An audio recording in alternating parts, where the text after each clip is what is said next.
say hello to the one and only, the white Mike Tyson, John Phillips. There he is. John, how are you?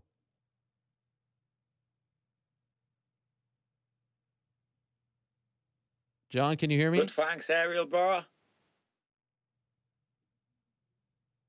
Yeah, I think my internet is going, Ariel. It's okay. There's a bit of a delay. There's a bit of a delay, but we will work through that, my friend. Where are you right now, John? Where are we talking to you from? I'm actually sitting in my caravan. There we are, the belt there. This is the world famous Caravan that is located in John Kavanaugh's backyard. Is that not right? That's right. One and only. Why do you live in a caravan in John Kavanaugh's backyard? John smells. Can't live with him. That's it? No, I prefer to live in a caravan, to have my own little space and give up all my comforts. So it makes me really feel the sacrifices I have to make. And it just spurs me on, Ariel. It really pushes me on to the fight. So like I said, you were signed to the UFC well over a year ago, but you had bad luck. You had 2 fights officially fall through, delays and whatnot, injuries, visa issues. The fact that we are 5 days away from you making your debut at the O2 Arena in London, what does it feel like? Does this not feel real yet to you? Still feels unreal. Even being on your show now is just feels like I have to pinch myself. You know, I don't want to jinx anything. I'm scared the plane is going to go down or the show is going to go bankrupt. But you know, I'll believe it after they raise my hand in the air after the finish. Was there a point, given everything that you've been through, that you thought this day would never come? Did you ever give up on the dream?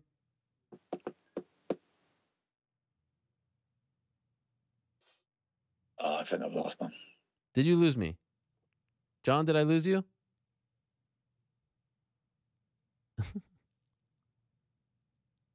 Yeah, I think I lost him. There were several points. I'm not gonna lie. Yeah, there was several points where you're breaking up, Ariel. Last time I heard you was hello. How about this? My guy Eric is going to call you on the phone because I want to have a proper conversation with you. So it's good to see you, but we're going to call you on the phone right now. Okay, just stand by, John. Ariel. Let's call John on the phone. Do me a favor and call John on the phone. So there he is, living in the caravan in John Kavanaugh's backyard. The white Mike Tyson, John Phillips.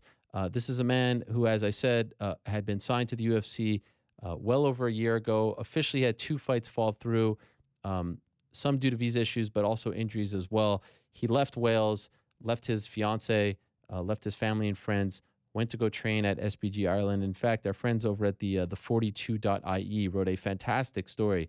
I mean, this thing is so freaking long. It's like as long as this book, but it really tells the entire story of what John Phillips has been through. A guy who started out his combat sports career as a boxer. In fact, had never any interest in actual fighting.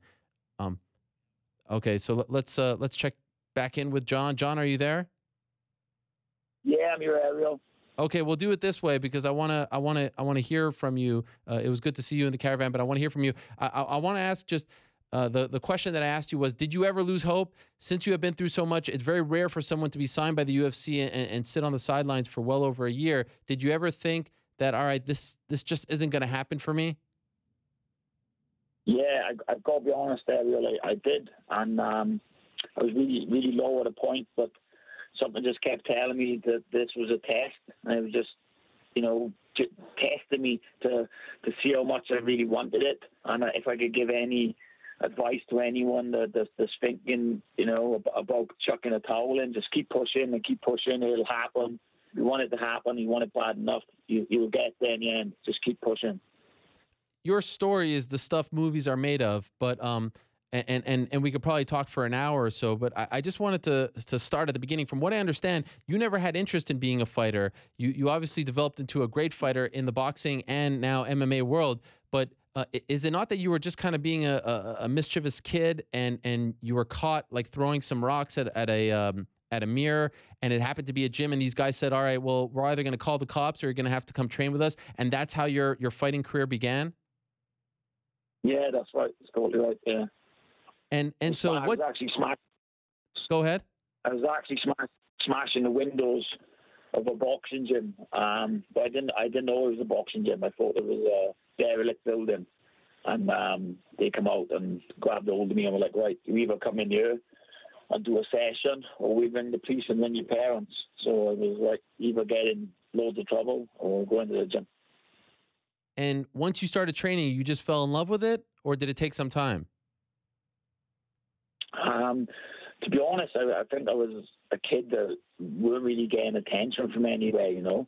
And I moved to a new area where this boxing gym was. I didn't have many friends, or they were very new friends. And the boxing just gave me all that attention straight away. I could feel that I was getting attention, and I loved it, and I thrived on it. And that has become my life then, and it completely turned my life around. Why did you go from boxing to MMA? I just felt that MMA was more of a gladiator sport, and you know, you can't hide from your opponent. There was no coasting the win or losing the win because of points when you've been the aggressor. And the MMA really appealed to me because I thought, right, if you're a better opponent, you should be stopping your opponent every time. And it was just more aggressive, and it seemed more realistic to me, realistic style of fighting. You know, it was like I said, like the gladiator days. You know, kill or be killed. You have spent some time in jail, correct? Yeah. Prior to being in jail, you never did MMA. Was it not your time in jail that kind of exposed you to mixed martial arts? No, I actually done MMA before I went to jail. And then I was just taking MMA as a hobby, really, until I met John. And John was someone who was recruiting you, but you wanted nothing to do with him. Why? Yeah, I didn't know who he was. I thought he was some weirdo stalking. So why did you eventually take the bait and join him? Was it after his success with Conor McGregor that you were like, oh, that's the guy who's been trying to get me to go to his gym? No, I weren't actually, because, you know, Ariel, I'm the worst MMA or sports fan. I love to play any sports or get involved with anything, but actually sitting down and watching it, I knew very little about it. You know, obviously I would have known who Conor McGregor was, but I probably wouldn't have spotted John. And afterwards, I'd gone home, and after he'd offered for me to come over, it was actually my girlfriend that persuaded me. She was like, she could see that I was a little bit miserable and depressed, and something missing, you know. And she was like, hey, well, you know, go to Ireland, just go for a week. If you don't like it after a week, what have you lost? And if, you know, if you don't want to fight anymore, then don't fight. I come over here, and literally the first day in the gym, I made my mind up that, yeah, I need to be over here constantly. I need to be back at it. Why did you go to jail? It was a load of crap, really, Ariel. I had suspicion of attempted murder, basically. It's a charge called Section 18 of intent, wounding of intent. It was just a load of crap, mate. I was in jail for 6 months on remand. They keep you until they can charge you, and it was no evidence. I knew it was going to be a load of crap from the start, and everyone involved did. And I was just released with no conviction at all. It was just inconvenient to be in jail for 6 months. So 6 months for attempted murder. You say that you were innocent, but like, are you not freaking out? A lot of people get stuck in jail for 30 years for something like that. Were you not freaking out that your life might be over? You might be stuck there forever? I was freaking out originally, you know, when I first got there, because I knew I shouldn't be there. I knew it was just a load of crap. So, you know, once I knew it was a load of crap, and I spoke to my solicitor, and even the people running the prison knew it was a load of crap. So they were telling me, don't worry, you're going to be out here in no time. So then I just relaxed and saw it as a little bit of a holiday, a little bit of a training camp away. It was quite unreal. And from jail, you can see your old home. Like, what kind of a mind, like a mind F is that, to be able to see where you grew up from jail? It was crazy because, you know, I probably drive past that jail quite regular. You know, when I take my dogs out or I go down the beach, you know, I'm always around that jail. So it was just being in the jail instead of being around the jail. It was quite an experience, but like I said, I knew everyone in the jail. I was treated very well in there, and I could basically do what I want in there. So it wasn't like being in a jail, you know. It was like being in a training camp almost on holiday with my mates because I knew everyone in there. Is that why you've had some visa issues, coming over to the States and fighting because of your time in jail? But that's what you would think, actually, And but like I said, I wasn't convicted, so my that doesn't even go on to my criminal record. I was in jail for 6 months. There's no conviction, so there's nothing on my criminal record, and I've been to America 10 times. And actually, when you apply for your visa, you have to take a police certificate to show your criminal record, and on my police certificate, it actually says no live trace.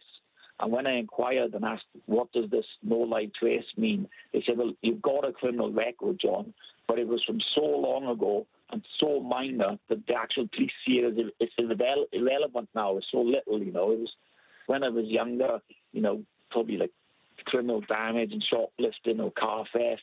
But when I was around 14, 15, before I started the boxing, And that's why I said the boxing really changed my life. Could you come to America now? Like, is the visa issue sorted, or do you still have issues that are keeping you from fighting here in the United States? I've been told it's in the admin process, but it's gonna get sorted. There's no way it can't get sorted. Like I said, I've been to America 10 times, and before I actually applied for my works visa, I was in America a couple of months prior to that. I was in Vegas for my auntie 60th. It's just, I think someone has put a stamp somewhere or mark somewhere, and people are not too sure. And unfortunately, I've again rejected. But I'm sure the UFC are going to sort it after the next few fights. Okay. Where did you get the White Mike Tyson nickname from? Who gave that to you? My old trainer, actually, one of my first trainers, Charlie, he knew I was obviously a massive Tyson fan, and he was a massive Tyson fan. And he was like, John, what nickname? Who's a nickname, Charlie? I don't want a nickname. I said, this one, John Phillips, as it says in the tin. And he said, no, you've got to have a nickname. And he goes away, and then he comes back, I've got it. I said, all right, let's go. What is it? He said, the White Mike Tyson. And it just stuck. And I kind of liked this, so I was like, okay, if you want to call me the White Mike Tyson, I'm happy to take that. Have you ever met Mike Tyson? No, I've never met him. Wow. I also heard an amazing story about your girlfriend. Your girlfriend was coming to live with you the day you went to jail, and you thought it was just going to be like a routine thing, and then you had to call her and say, this could be 6 months, it could be a year, who knows? She said, I'll be even 15 years, I'll be waiting for you. She did not go anywhere. She waited for you to get out of jail, like on the day she was going to come and move in with you. Is that true? That's an incredible story. Yeah, as the saying goes, Ariel, one good woman is worth 1,000 hoes. And she's a keeper. She's a good girl. The day she was moving down, I didn't know I was going to go to jail, and the arresting officers obviously didn't want to tell me that I was going to go to jail, so they sort of tricked me into it. They were like, all right, can you just come in and give a little statement, and we'll only keep you like 10 minutes. And so I'm on my way down to the local police station. I ring my girlfriend and say, she actually rings me and she says, I'm on my way down. I won't be too long. Obviously, we had arranged to move down prior. And she's like, I'm going to be there soon. I said, all right. So I've got to turn my phone off because I'm going into the police station. But I won't be too long. I've only got to give a statement. And then obviously I go in there and they're like, right, this is the case. We're remanding you. You're a danger to the public. And I was like, how can I be a danger to the public? This is a load of crap. And I had to ring her then actually from the jail. I'm like, hey, Kat, I'm in jail. And she's like, what?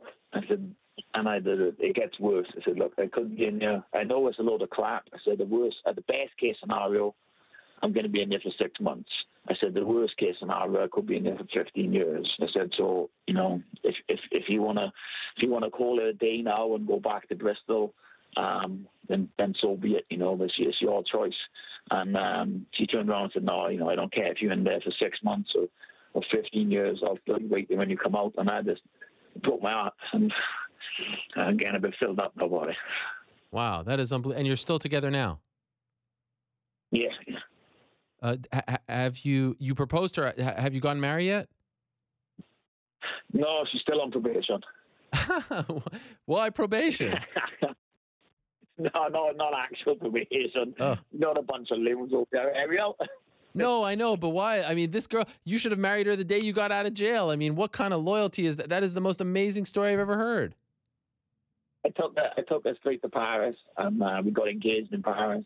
But I don't want to give a crappy, cheapy wedding. I want to spoil her. I want to make it the best day of her life. So I need to get some money first, Ariel, before I can have a big day of her life. I need Fair the enough. KO bonuses to pay for that big wedding.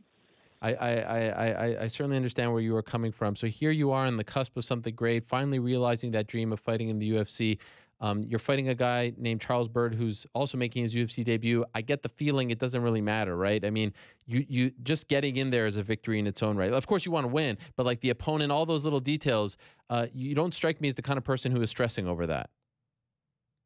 Ariel, I don't know. I don't care who the guy is. He may as well be on death row, because wherever they put in front of me, I'm going to go through. He's standing in the way of what I need and what I want and where I need to be. And it generally doesn't matter who's going to be in front of me. I'm going to take his head off. Are you going to move out of the Caravan after this fight? No, to be honest, a wise man told me, if it's not broke, don't fix it. The Caravan is okay. I'm happy with it. I probably could do a little bit better, but it's everything I need. I'm happy enough here. From what I understand, the Caravan is actually an upgrade over what you used to have. You used to live in a van not that long ago, right? Yeah, I actually stayed in my van for a couple of months when I first came over, because it was just too expensive for me to rent or stay in a hotel, or I couldn't afford it, and the only option that me and my girlfriend come up with was, sleep in the van. And I was like, if that's what it has to be, then that's what it has to be. And then sometimes I'll be in the van for 3 to 4 months. Jeez. Outside the back of the gym. And so what happens? Does John come out of his house and like ring a bell and you come in and eat, or are you are you required to fend for yourself? No, I'm pretty much, I just stay and do everything on my own. Obviously, John gives me a bell now and again, and like a little treat if him and Ola has made a nice meal, they invite me in. But to be honest, like, I'm happy down here. I go and get my food. I got a great food sponsor, Pure Power, and they give me free food. So I go with my food in there. I got a fridge, I got a microwave, I got George Foreman. I don't need much more. So It's amazing. And this kind of I know kind of like helps fuel you, but at some point you want the spoils of being a fighter, right? I mean, like it's the extremes that we have here with your situation, where you have you living literally in a caravan and Conor McGregor, who's the richest man in the sport as far as fighting is concerned. Do you look at him and say, this is what I want? Like these are things that excite you. These are things that you kind of shoot for. Of course, obviously everyone wants to make big money out of the sport. That's the whole idea of getting in there. But, I'm quite a simple man. I'd be happy to pay for my house, marry my woman, get a half-decent car, and then anything else is a bonus area. I don't need more than that. As long as my house is paid for, I marry my woman, I got a couple of quid in the bank, I'm happy, And actually, if I can get any more money then, I'd probably open a dog rescue. Oh, really? Okay, so you're a dog guy. I love that. Yeah. Will your fiance come to your fight on Saturday? Yes, she's going to be there because actually it's because the first scheduled fights are all in the States, and we couldn't afford for her to come up there. So it's great now that my debut is actually going to be in London. It's like a home show for us. And yeah, she's going to be there. So it's going to be good. How much? So I'm assuming you're flying out tomorrow, right? I'm flying out tomorrow, yeah. How much are you looking forward to this? Have you ever been, like, I mean, you've been fighting for quite some time, whether it's boxing and MMA, to finally be here, to know that tomorrow you are flying out to check in as a UFC fighter. Like, how are you going to go to sleep tonight? I'll sleep like a baby, Ariel. It still is, it's just another day, I know it's the UFC, but like I said, it doesn't feel real until I'm there. So today, I'm not going to have a problem sleeping. I'm not going to have a problem. It's just, I got a job to do, and if you take all that shine away, at the end of the day, there's only going to be me and my opponent in the octagon. And once that door closes, that's the same. I do this every day, It's the same business as usual. All I have to do is win. Are you expecting a big turnout from Wales on Saturday? I think so, yeah, because we got myself and Jack Marshman on the card. So, yeah, it should be a good Welsh crowd there, I should imagine. I look forward to it. Well, what a great story this is. I'm very happy for you, John. I know you've had to endure a lot to get to this point. Just getting to this point is a victory, at least in my eyes. But I know you want that big W on Saturday. John has been talking about you for quite some time. So I'm really excited about this. And I should let the people know that you did a bit of a crib style video for us. You gave us a tour of your caravan. You hooked up my friend Pete Carroll of MMA Fighting with this video, and that will be coming out later on this week. So if anyone wants to know what it's like to live in a caravan in John Kavanaugh's backyard as an MMA fighter, we have the video. You did a great job giving us the exclusive of what it's like in there. So we appreciate that very much, John. Thank you. No worries, Ariel. Anytime. We will talk to you soon. I wish you nothing but the best, John. Thank you so much for coming on, and I look forward to talking to you after the big victory on Saturday. Thank you, Matt. Same here. All right, there he is, the white Mike Tyson himself, John Phillips.